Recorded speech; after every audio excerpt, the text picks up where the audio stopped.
This is not easy, but this is where NLP is a gem, right? When you are trying to really restructure the way that you're thinking about things, reframing your beliefs, changing your beliefs. You can do this sometimes with friends, but really journaling will help you to realize your irrational beliefs. If you cannot reframe them yourself, you need a coach. This is where an NLP coach or somebody can help you to do this so fast. You might be able to do it yourself in time, but a coach is going to help you to get there twice as fast. Hi there, Adrian here, and this is a video from a Zoom session that we do. We do these Zoom sessions every Sunday, and we take questions and answers from the audience. Some of our students, some of our members. We never know what questions are coming up, so I'm always excited to do these sessions, and I hope to see you at one of them. Make sure you hit the subscribe button below and check out the other playlists that we have. Thank you, enjoy.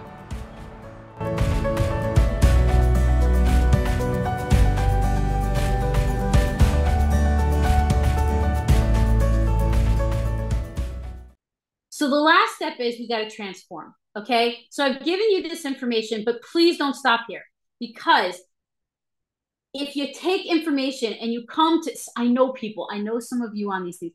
If you come to these things and then you don't do anything with the information, you are using this as a form of resistance. You are taking these seminars and stuff and you're taking the time to do them. And if you're not using them, you're actually wasting time and resisting something else that you should be doing. So let's not let that happen. Let's look at this and say, what are some strategies that we're going to put in place? So I want you to look through these. We're going to go through these, and I want you to write down in your notes, what strategies are you going to try for yourself? All right. So the first effective strategy is self-awareness, right? So the first self-awareness thing is, what is your trigger defense mechanism? For this, a creative way to do this is you can either have an app or a journal. And every time you feel resistance, you can just put a little log. This happened at this situation, because then you'll learn your triggers. Another way I use it is I personify resistance as a friend, but like a friend that like I love to hate. Like we have that relationship where like sometimes we're good and sometimes I just want to smack them. And that's my resistance. So you can be like, okay, resistance, I see you. All right, I get it.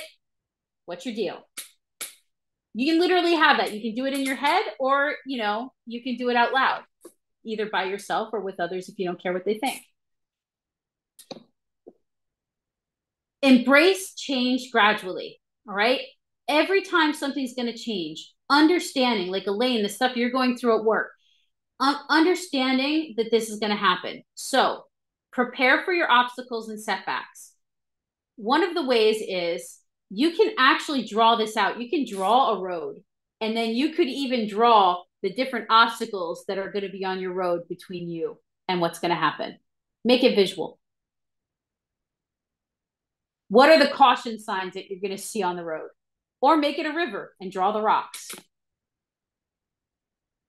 And this is really going to help you to put it on paper, and it's a more creative way to do it.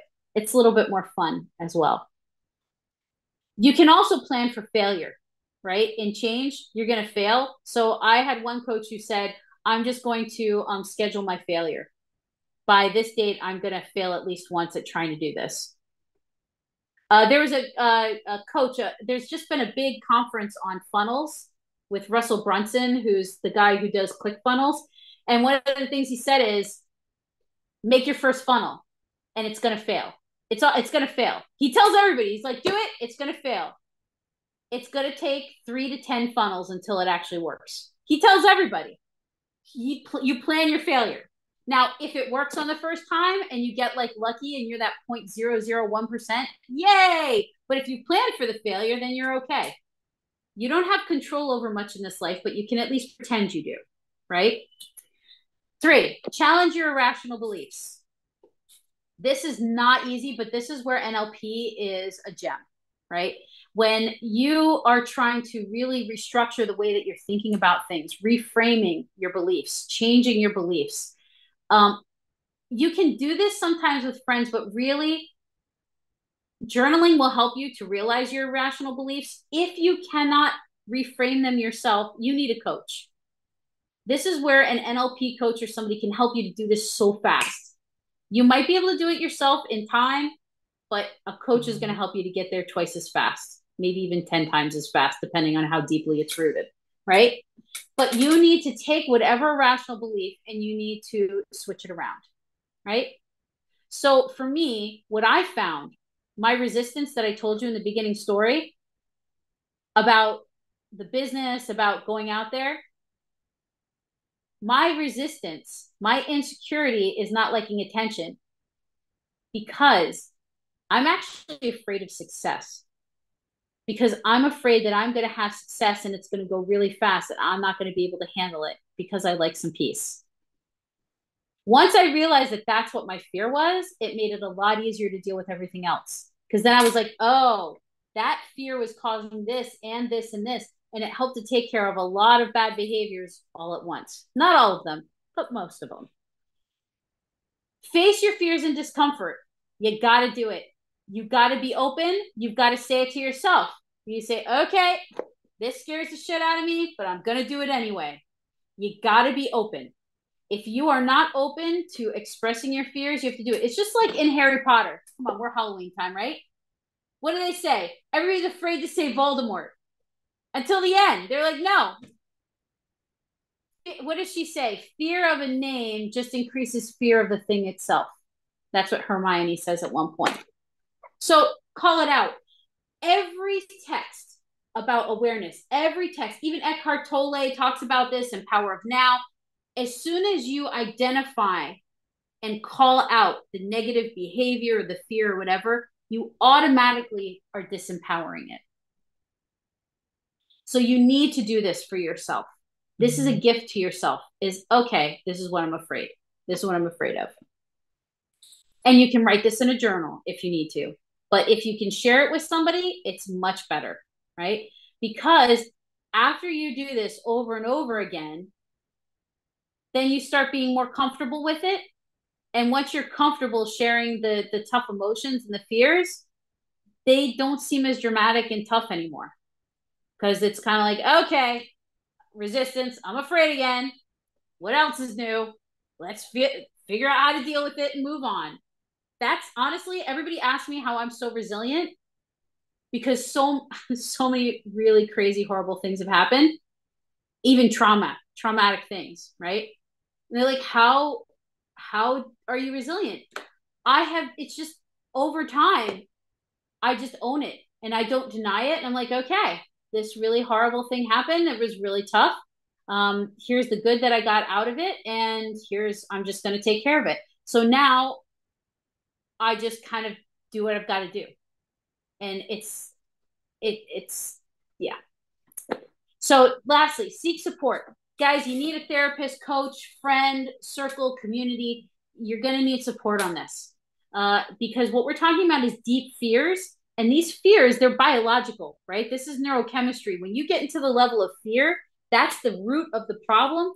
It is a lot tougher to pluck that sucker out. So it is going to take a little bit of support, and it's your resistance is always going to try to come back. So you'll try to say, okay, I'm not going to procrastinate, and you make a schedule.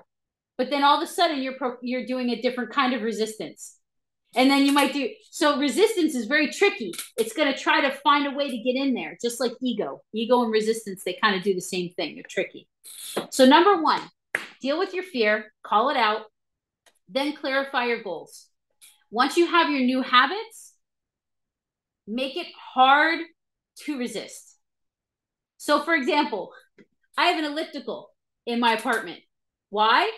Because I know that if I have to go out in the cold or if I have to take 15 extra minutes to get to a gym, that's going to be just enough resistance for me not to do my workout. I know myself. I'm calling it out. I'm saying it to you right now. I'm not going to do it. I've got weights. I've got 3 yoga mats. I got my own little home gym here. I am ready to go because then there is no excuses for that. Now, do I still work out as much as I should? No. But I have gotten rid of at least 50% of the resistance just from having to go somewhere because because again, I'm an introvert. So I don't want to be in a gym with lots of people. Now, if I was an extrovert, the gym would be motivating to me, but it's not. So I have it here. Okay. Then you've got to take time to reflect. Guys, if you keep running on a hamster wheel and you don't take time to stop and see where you are on that hamster wheel, you're just going to keep going until you burn out. This is, again, why journaling helps, even if it's 5 to 10 minutes a day, right? You can even put something like, what's the biggest win I had today for my success? What was my biggest challenge? Why was it a challenge? And what are my ideas to overcome it? 5 minutes. You could do that every day. And it's going to make it so much easier for you to creatively get through this resistance, right? I had another student once, and she was always doing negative self-talk because she was really afraid to put herself out there. She was, I think she was a 10th grader at the time.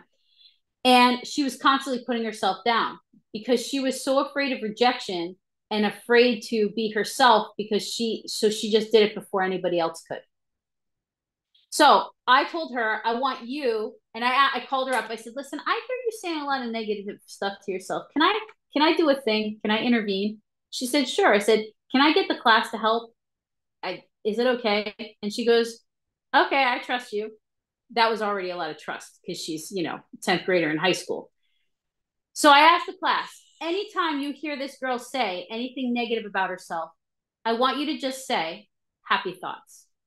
That's it. No judgment, no anger, nothing. No, totally emotionally neutral. Happy thoughts. Happy thoughts. Don't even stop what you're doing. Don't even look at her. Just happy thoughts.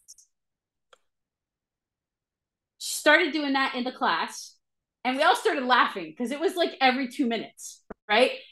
She came back to me a week later, and she said, Miss A, I started doing it in my own head. So like when I think something negative, I just say happy thoughts. That girl went on in 11th grade to be one of the leads of her entire class. She was like class secretary. So she got over a lot of that negative thinking, and that's a creative way to do it. Give yourself some type of trigger or some kind of way that you can keep repeating it to yourself, and you'll be able to get through your resistance pretty easily. Yeah. Positivity increases chances for success. Very good, Darko. So now, with all of that, what are you guys going to do? I know that we're short on time. We've been here for a while. I want you to tell me, what are you going to do? What step are you going to take towards transforming your resistance into positivity to reach your goals? And it could be any of those steps. You might need to take one of the first steps or a second or one of the creative techniques.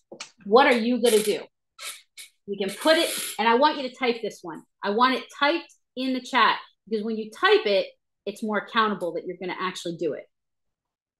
Boom! You made it here! Good on you. Make sure you click the subscribe button below and check out the playlist at the end. If you'd like to come along to our Sunday sessions where we host a live, free Q&A for our students and members, you're welcome. I'll see you there.